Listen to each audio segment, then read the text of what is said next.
We do. We are very excited to welcome Professor Taryn Sabia. She's been here. She's not late. We have her presentation up, but she is going to give a presentation about transit-oriented development. A lot of the work in research that she's doing at the University of South Florida is about urban spaces, right, and resiliency. And so she was engaged by the Tampa Bay Partnership to take a look at opportunities and value capture for transit-oriented development in the region. I've seen her make a couple of these presentations to various groups, and we thought it would be a great opportunity to bring it to you all. We've asked her to focus today on some of her national best practices research and how it applies to Pinellas County, and specifically our work with our TOD project, which is a partnership with Forward Pinellas, the city of St. Petersburg, as well as the cities of South Pasadena and St. Pete Beach. And so it's timely information for our conversation here in Pinellas County, and I'm excited for her to be the featured speaker for your committee. All right, so I think you're going to use the podium, right? Yes, or can I wander? You can do whatever you like. Okay. Yes. Well, good morning, everyone, and thank you for having me. I don't mind wandering in the front, and if everyone is okay with that, I am used to giving lectures in classrooms, so it makes me feel like I'm a bit in my natural habitat. And I'm the director for the Florida Center at the University of South Florida. It's the Florida Center for Community Design and Research. We are the research arm for the School of Architecture. My background is architecture and urban design, and the Florida Center was founded in 1986 by the Florida legislature to assist the citizens of Florida in creating more livable and sustainable communities.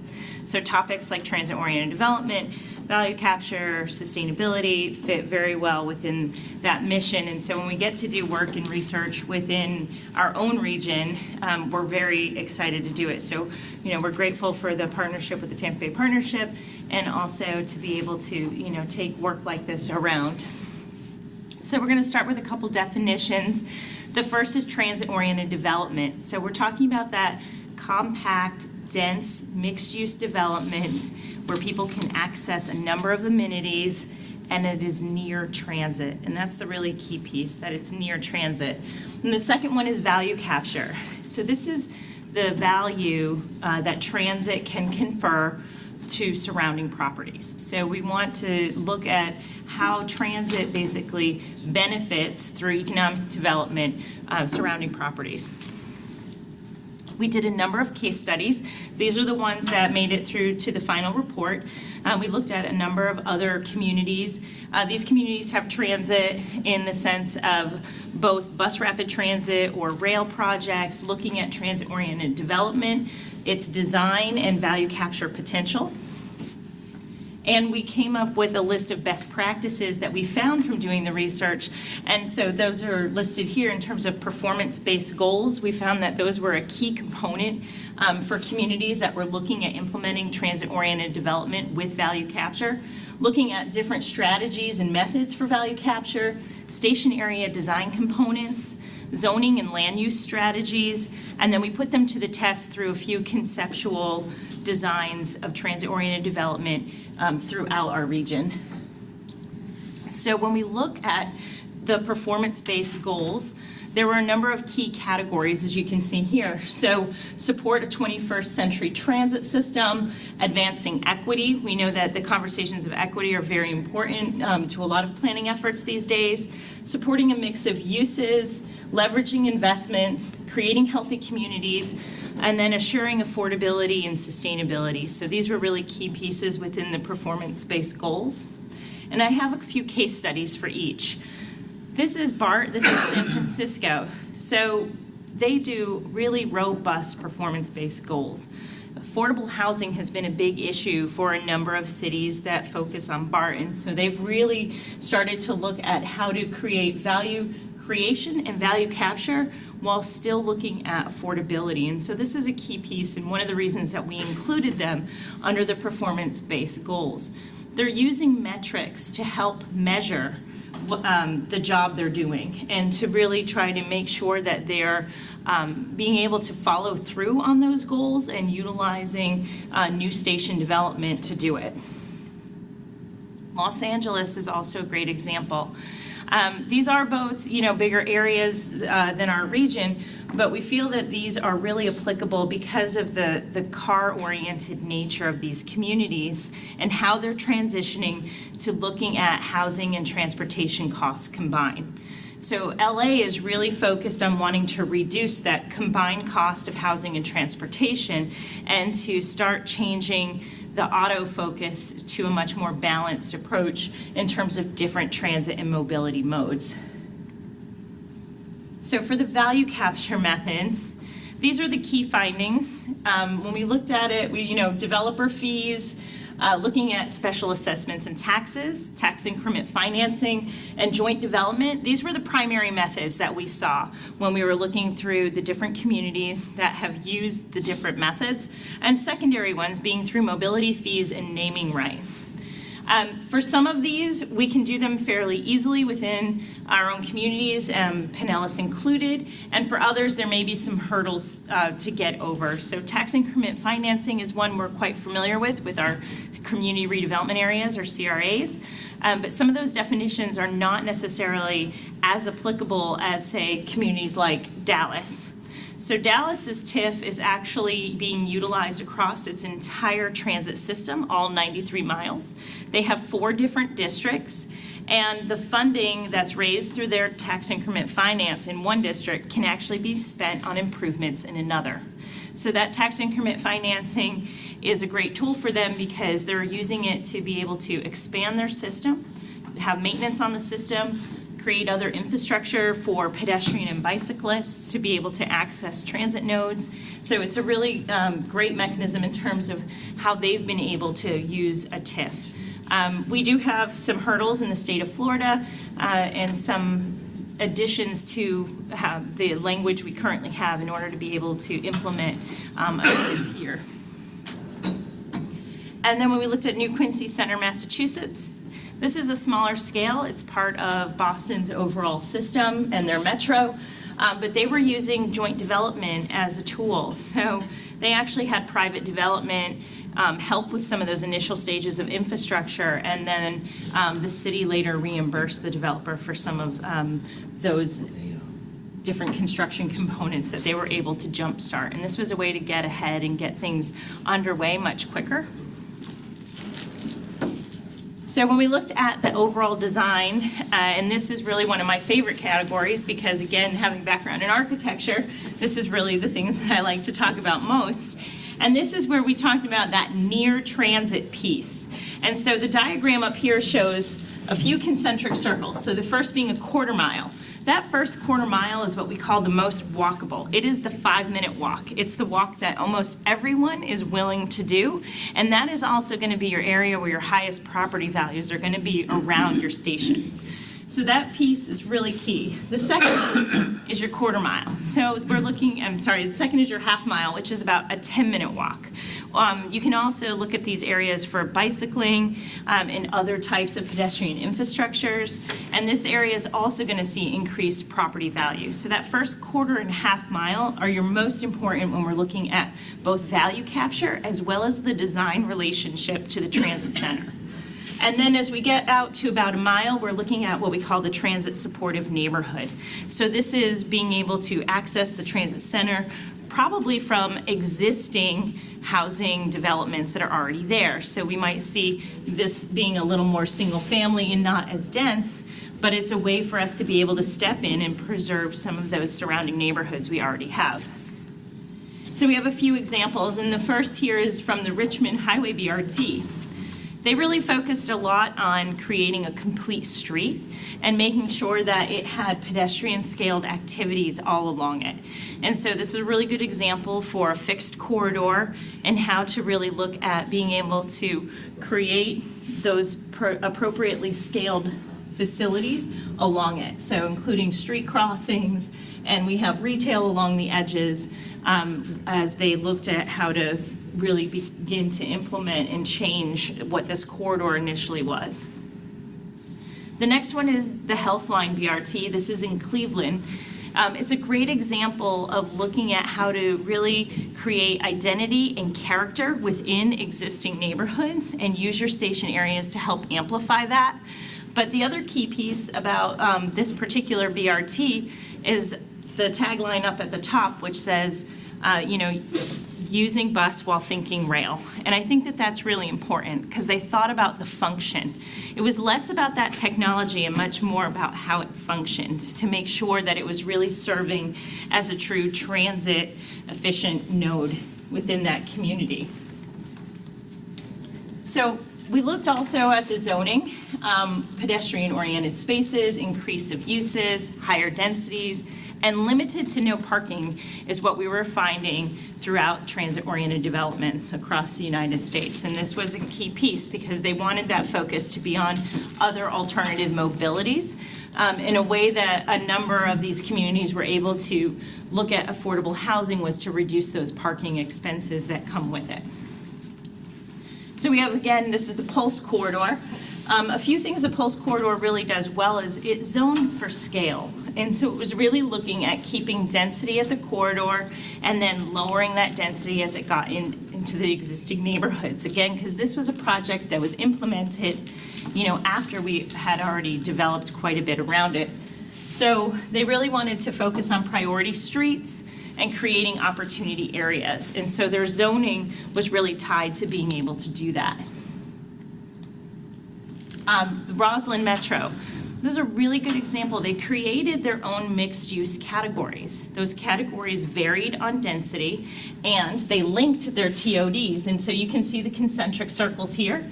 So some of them do overlap, but they carry all the way through to really show those areas where your highest walkability and densities are. They use those to create the density around the station node, and then to be able to step down the density as it went into the existing single-family neighborhoods. So it provided an opportunity to be able to preserve those single-family areas around those station areas. So why does it all matter? And this is really key. So the findings tell us that when we looked at Healthline in particular, which is the Cleveland example, $200 million investment led to $6.3 billion, and it may have gone up from there, in economic development. These are really key aspects when we start to understand how we can use transit as an economic development tool as well as mobility option for people that provides access.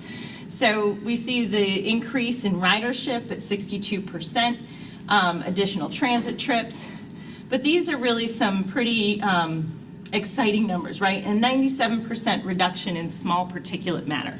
So we're starting to also see benefits to the environment and to the public health overall because of creating other transit options. And leveraging the investment.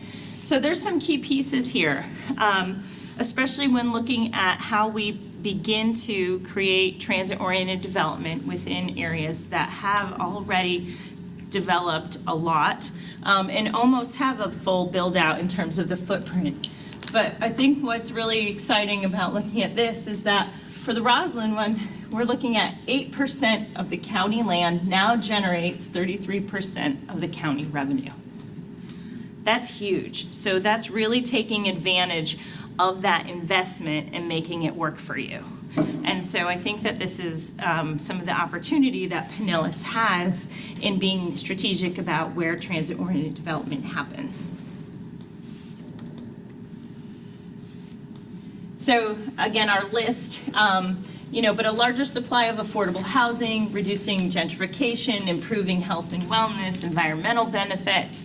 These are all things that transit-oriented development can do, provided we set those performance-based goals and metrics ahead of time so that we're thinking about how we gain the most out of those new components within our communities. So a little more about why it matters. So When we start to look at the demographic shift of the market within the United States, we're seeing that singles are going to soon be outnumbering any other household types. We're also, from AARP, know that 71% of older households want to be within walking distance of transit. So this is really a big aspect for us to keep in mind when we think about our community. And the combined cost of housing and transportation. National average is 51% of household income is spent on housing and transportation combined. 19% of that is for transportation. And if you live near transit, you could pay as low as 9% of your household income for transportation. That's going to be cities like New York, DC, Chicago. When we look at other cities like Boston, Portland, Charlotte, we're looking at 14 to 6% of household income spent on transportation. So it's a lot lower than that national average. You guys interested for Pinellas? So we're over the national average in all areas. So 57% combined, so we're 6% above the national average for the combined cost of housing and transportation. And for transportation, we're at 24%.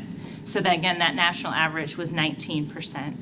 So if we can lower some of those costs, particularly transportation, and get, even 5% back of household income, it certainly gives people an advantage in terms of being able to afford the other things that they need, including housing expenses.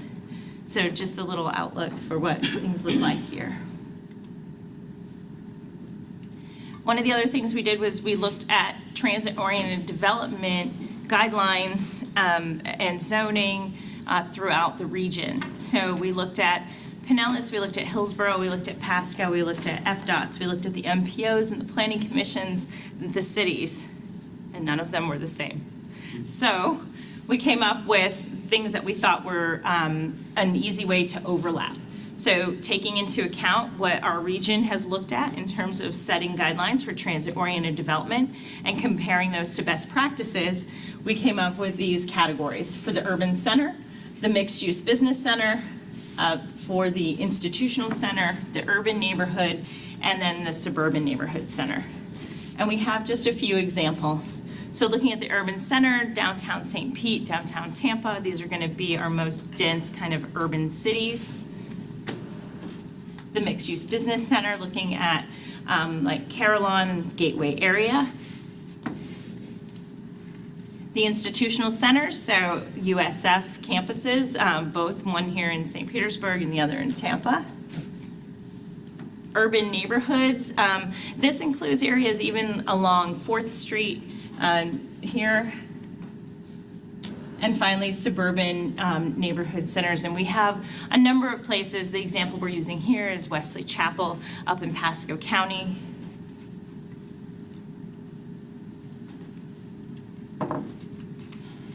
And for the conceptual piece, so we're going to show one that we did. This is just conceptual. It was based on the Carillon Gateway area, and it was just to show how new development could work with the existing development in that area and begin to connect the potential for local transit and regional transit to come together. So we looked at the existing local transit routes that are in that area, and then looking at where we could connect potentially to regional system. Looking at parcels and how we can begin to divide out new parcels within the area. And then a three-dimensional look, and again, throwing that quarter-mile piece on there where we want to see some of our higher densities and some of our most walkable areas. So as we step out that ring a little bit, you can see that, some of that housing development and other commercial development around the outside can also be reached easily by walking. And we came up with a little bit about what we thought it would look like from the ground, including a station. So looking at the potential for off-board fare collection, real-time monitors to let people know when the next available vehicle will arrive. And these are the questions that I think it's important for us to think about as we move forward and want to consider transit-oriented development and that value capture piece. So have we established the goals with measurable outcomes? Have we identified priority station areas that maximize the return on investment? The cheapest property may not get us the maximum return. And I think that's important for us all to remember. Have we established zoning for TOD, which leverages value capture strategies? And have we created design standards which demand walkable, compact developments that will support transit while expressing the unique identity of our communities? So I'm happy to take any questions. Well, I have one. So the examples you gave, the property values all increase rather dramatically around the station areas. How do you maintain your affordable housing then in proximity to the stations if it automatically goes up? Right. So what we've seen the communities do is they have a certain percentage that's set aside for requirements for affordable housing.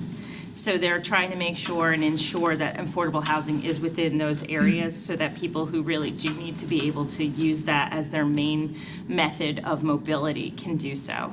And still be able to live within that, amenity-driven area. So having that requirement, and we've seen anywhere from 10 to 30% as the requirement, depending on the community. And oftentimes there are bonus densities that are offered. So there might be a baseline requirement for affordable housing percentage, and then a developer may be allowed to, say, build several stories taller if they add additional affordable housing. Mm-hmm. So that's oftentimes how they're making sure that the affordable housing piece, and that also it can sometimes include workforce housing as well. Seems like the legislature just put limits on how much we can require affordable housing. Right, which is why if you can maximize what's being required and then offer those bonus densities, it's a way to help get higher numbers. Yeah. Can you define 21st century transit? What specifically are you including in that?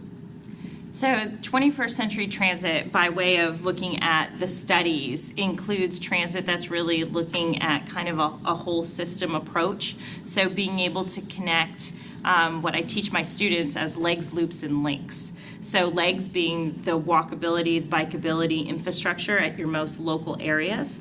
The loops being your circulating systems, so your efficient bus systems, streetcars, or small-scale light rail, and BRT. And then being able to connect those local circulators to, say, wider regional district or city-to-city connections.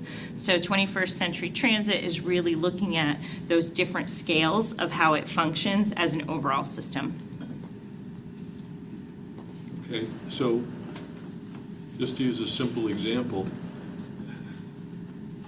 how are people going to be able to go to the grocery store and carry their groceries home with switching between multiple systems? There's just routine things like that make that very inconvenient. So within each of the transit-oriented developments, things like grocery stores, dry cleaners, banks, schools even, are included, and that's that important zoning category for the mix of uses, so that people are not having to go far to get those things, so that it's a short trip, a short ride, a short walk, a bike ride.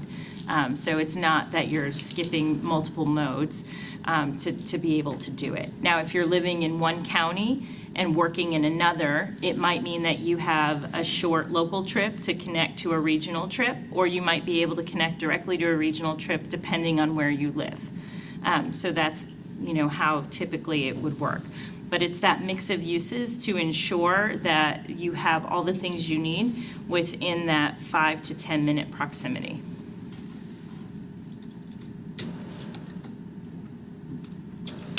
Yes.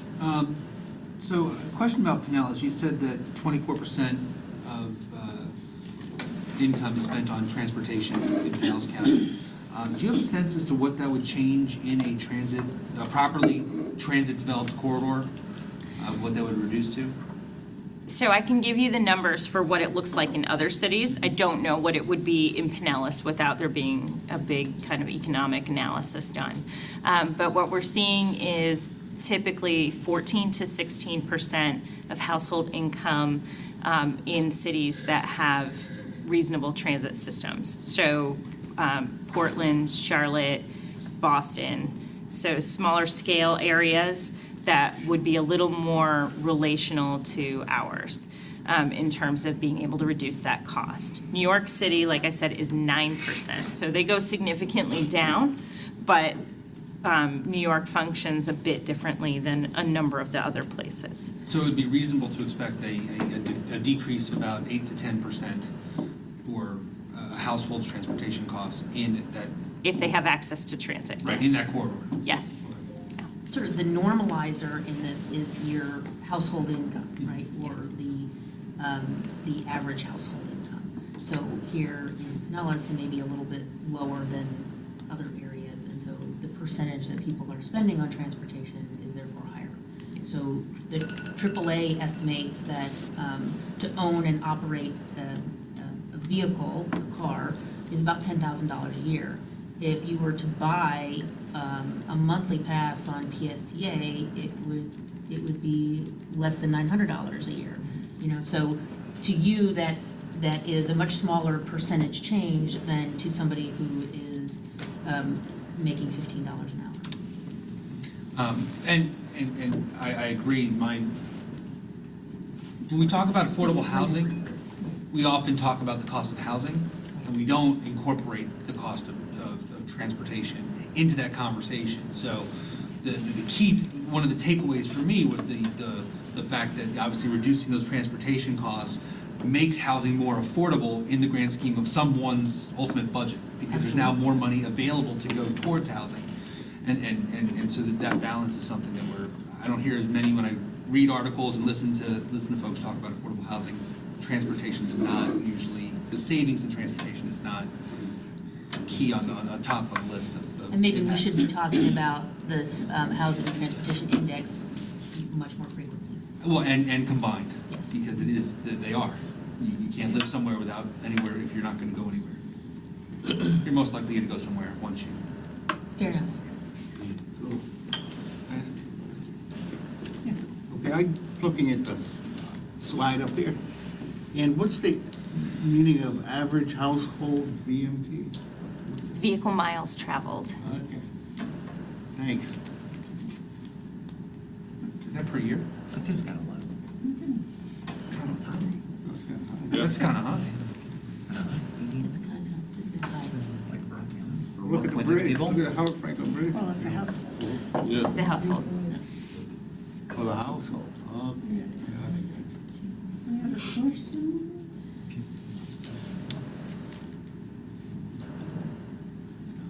Okay. Thank you. Thanks so much. Interesting. Thank you. Okay, so we have minutes from October 18th that we need to approve. Move approval. I'll second. We have a motion and a second. Are there any corrections? All in favor, say aye. Aye. Opposed? Motion carries. Forward Pinellas Planning Agreement. Debbie? Thank you, Chair. This action item is our annual funding agreement with our MPO, Forward Pinellas. Since 2005, they have granted PSTA $80,000 a year. And these funds come from an FTA planning grant that is given to FDOT and then passed along to Forward Pinellas and finally to PSTA. And it's to be used for eligible transit planning projects. So our recommendation today is to approve the agreement between PSTA and Forward Pinellas to accept these funds. Questions? Motions? Make a motion to approve. Second. Okay. We have a motion and a second. All in favor, say Aye. aye. Opposed? That was easy. We're so simple. Accepting money's always easy. It's an incoming funding. Yeah, we accept it anyway. I asked that question. We need to talk to him about that. Say what? Did I? You have a question? Did I miss There he a is. question? Yeah, I was looking for you before. Yeah, I the thought you would talk with the professor. Oh, well, we were chatting. Yeah.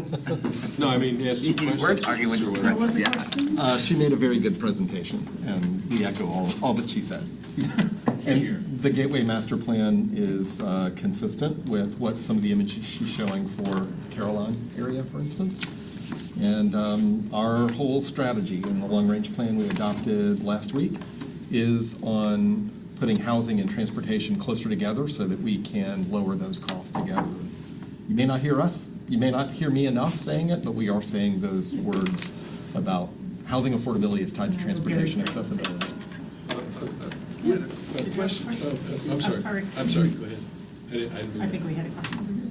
Well, I had a question, but I didn't want to ask her because it's kind of obvious, but I think we really need to get our transportation, our times better. I mean, I don't think it's going to work having an hour wait, even if we have a node and nothing's going to get built around until we get into a 15 or 20-minute cycle Right. of buses picking people up.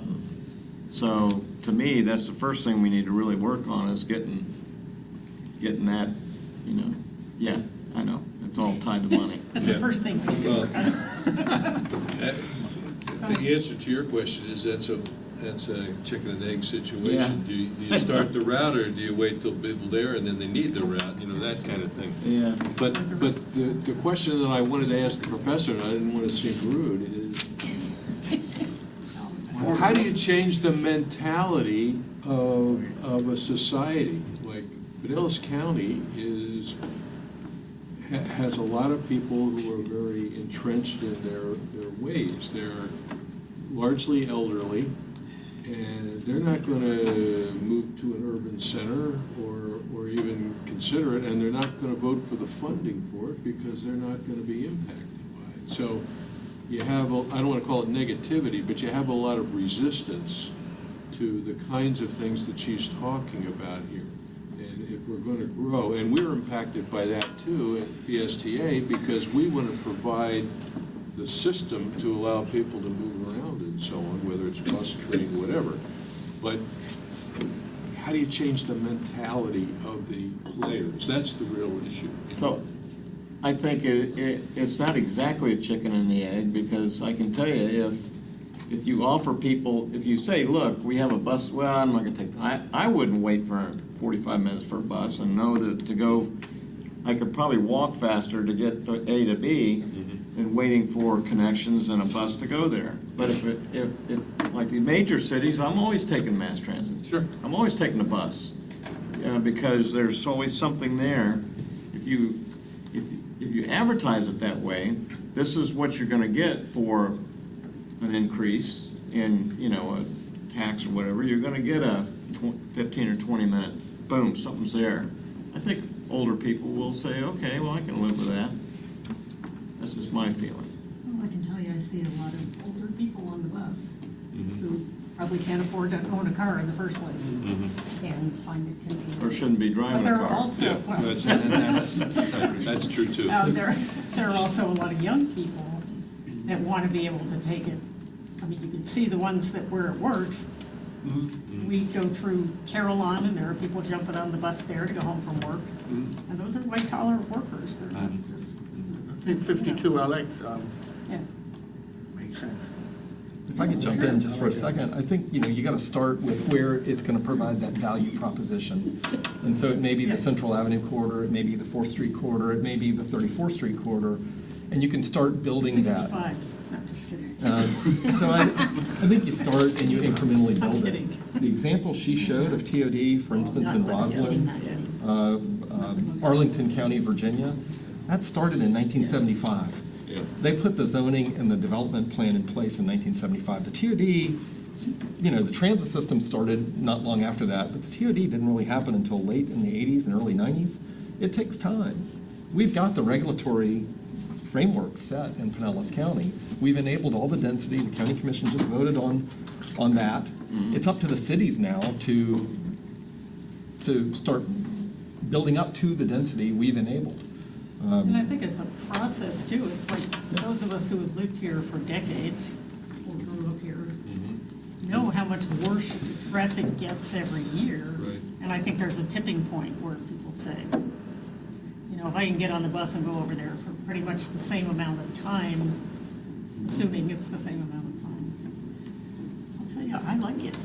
Sitting there being able to read a book or do emails or whatever, it's a hell of a lot less stressful than driving Yeah. around this county, especially in the wintertime.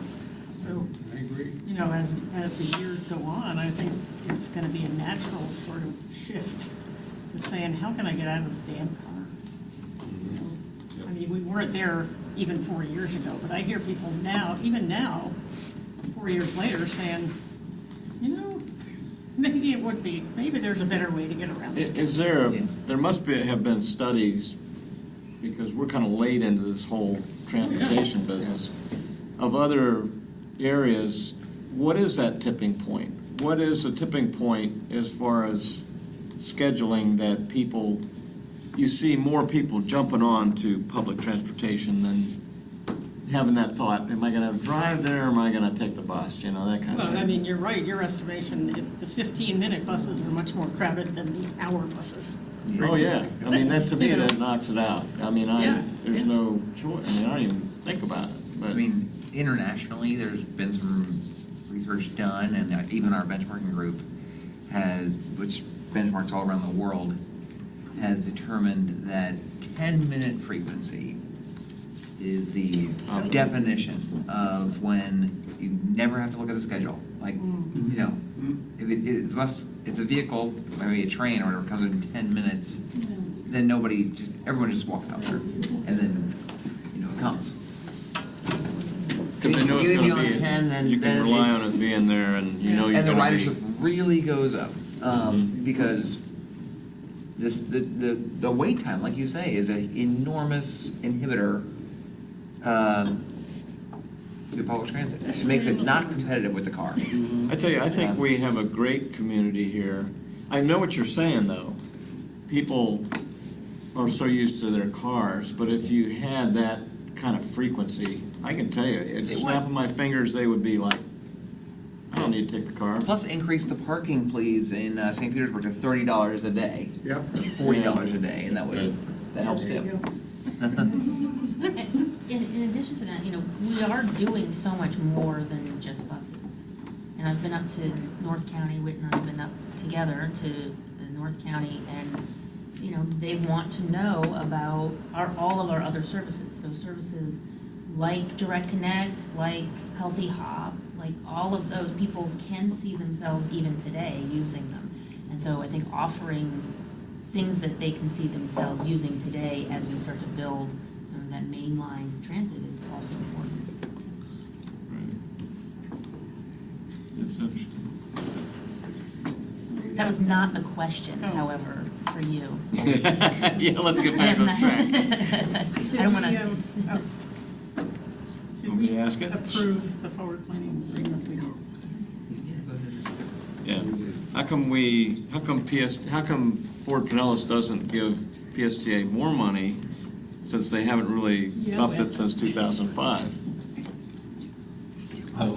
Looked into that one, didn't we? We're open to that. Oh, Yeah. Yeah, I mean, we're open to that. I guess what I would like to do is talk about what it would be used for. If we can find a common shared project or study or something like that with tangible outcomes, then I'd be very much open to that. And we had that conversation this morning about that. We are putting, so here's night and day compared to 4 years ago. Yeah. $1.5 million a year into bus replacements. So over the next 25 years, that's going to add up significantly. We're also putting a lot of other money into transit, $500,000 a year into regional transit as well. And we're not quite ready for that yet. So that'll add up for a few years, and then we'll have some money for that. So in a lot of ways, we are putting a lot of dollars into that And we need to be going together after a whole lot more grants together. We're scratching the surface of grants. PSTA does a great job going after the transit grants, but there's a lot of land use and TOD and redevelopment and affordable housing grants that tie to land use and transportation, and there's nobody here going after it. Well, then we ought to be. So we should, Yeah. and so that's part of our strategic plan for next year. Okay, good. Great question. All right. Next issue, Great American Teach-In. Good morning, everyone. Morning, Nicole. My name is Nicole Dufa. For those of you who don't know, I'm a public engagement planner, and I work under Bob and Cassandra in the planning department. This year, I was the one coordinating PSTA's participation in the Great American Teach-In. So I'm here today to tell you about how PSTA showed up to the Great American Teach-In just a week ago. So the Great American Teach-In, for those of you who don't know, is a career day in the Tampa Bay area. I actually looked up, there's not a Great American Teach-In in very many other places that I could find, so it's very local to our community here. And it's a career day, so a lot of times parents come out to talk about their careers, their jobs, their hobbies, but they also invite external professionals, folks in the fire department, police department, come out and talk about their jobs. Medical professionals come out and talk to the schools and the students in Pinellas County about what they do as like an inspiration for potential careers that these kids could aspire to. So for PSTA, we've participated in the past, but not on a wide-scale effort. So previously, the outreach team went out, teach students about how to ride the bus, how to use PSTA services. We've had parents here at PSTA who presented to their children's classes about their jobs. But this year we wanted to go much bigger, and so we made an agency-wide effort, and in that sense we wanted to really focus on a few key messages for PSTA. We wanted to talk about the benefits of public transportation in our community. We wanted to talk about all of the services that PSTA offers. As Cassandra just says, we're not just a bus company anymore. We're mobility managers. We do so many other programs than just running our fixed route service. And then in addition, we also wanted to talk about all the different careers that you have opportunities for here at PSTA that you might not just think of. You know, we're not just bus operators. We are so much more than that, even here reflected in this room. So we did an agency-wide effort. We recruited staff from all across the agency, and we presented at elementary schools, middle schools, high schools here in Pinellas County with great success. So here are just some images of PSTA staff really showing up in the schools. We brought 3 different buses out to various schools. So we only had 3 this year. We're hoping to do more next year. Sometimes this was the kids' first time on a city bus. So they were really excited. Sometimes it was their first time looking in the back of our engine. So we went to an automotive program at a local high school where they were shocked at how big our engine was compared to the cars that they were working on in their classrooms. And so it was a really, really cool experience for so many of our staff, but as well as the students. I heard back from many of the schools saying they really want us to come back next year, or they really enjoyed learning about public transportation because not all of them have even thought about our public transportation service here in the county. So we went to 20 schools in Pinellas County. We went and had 26 PSTA staff presenting, and we actually reached over 1,500 kids in one day. So we are hoping to do it better next year, bigger and better next year, get more PSTA staff, more schools, and more buses, if James is listening.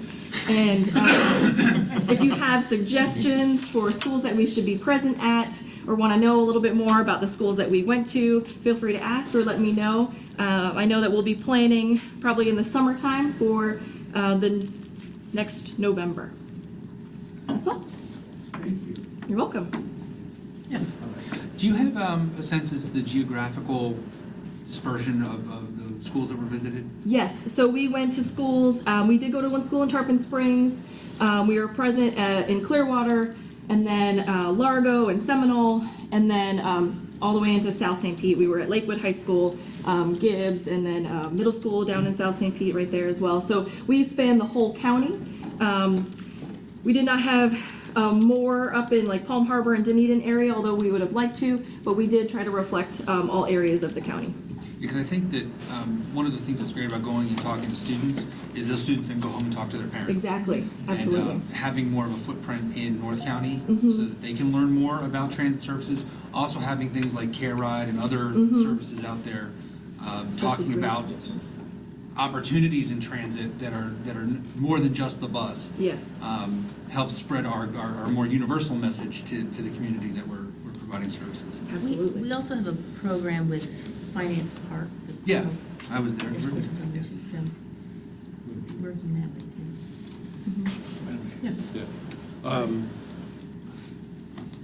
Did we also go to the high schools that were the high schools that teach industrial studies as opposed to college prep, so that we're also looking for people to actually come to work for us in the future, things like that? And that's why we targeted the Northeast High School programs, automotive and manufacturing program. Right. So that was actually a really cool class Yeah. to go to. We brought our superintendent of training in maintenance out there with our HR director. Actually, those are the Right. two that went there. So I know that Trish had a specific goal of, talking to them about the careers that we have at PSTA to sort of recruit from the school system. And then that's why we also wanted to have a bus there as well, so that they'd have the opportunity to look into the bus and see, the similarities. And, they're working on cars and they're in this automotive program now. Could you imagine yourself working with our bus service? So we did try to target that school specifically, and we can definitely improve for next year and go Yeah, to more and the same thing programs. with the computer-oriented schools. Yes. Because we have, a lot of what we're talking about in the Finance Committee today was computer-related, all the different contracts we let for different support programs that use computer systems to make the buses be more useful to customers. So anything we can do to localize our recruitment program is beneficial, I think. Absolutely. That's actually why one of our IT folks wanted to come out to the schools as well, and he wanted to really show how IT works in our bus system, and not just, IT as an agency department, and how we have managed our technology in-house, but also how our technology communicates from our bus to our headquarters. So I know we took out the electric bus so that he could talk about that specifically, and I think we plan to target the Center for Advanced Technology next year, which is one of the magnet programs here in St. Pete, and so we definitely have that in mind. Great, okay, super. Yeah, Richard Hartman with City Clearwater would like to help next year on this, so, Wonderful. yeah, there's his email. Thank you so much. Yep. Excellent. Thank you. Thank you all very much. Thank you. Thank you. Thank you very much. Anything else we need?